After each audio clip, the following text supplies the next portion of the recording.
গুরুত্বপূর্ণ একটি দোয়া।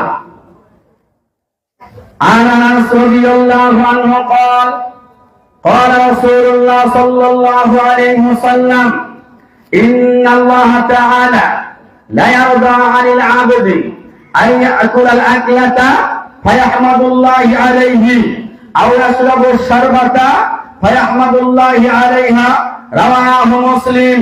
ভালো করে শুনুন, আনাস রাদিয়াল্লাহু আনহু বলেন, আল্লাহ নবী সাল্লাল্লাহু আলাইহি ওয়াসাল্লাম বলেন, শোনো, যখন তোমাদের কেউ কিছু খাবে, কেউ কিছু পান করবে, খাওয়া এবং পান করার পরে যদি সে আলহামদুলিল্লাহ বলে, আল্লাহ শুকরিয়া আদায় করে, আল্লাহর প্রশংসা করে, তাহলে আল্লাহ সুবহানাহু ওয়া তাআলা ওই ব্যক্তির প্রতি, ওই বান্দার প্রতি, ওই নারীর প্রতি, ওই পুরুষের প্রতি আল্লাহ সুবহানাহু ওয়া তাআলা খুশি হয়ে যান, সন্তুষ্ট হয়ে যান। বলুন সুবহানাল্লাহ।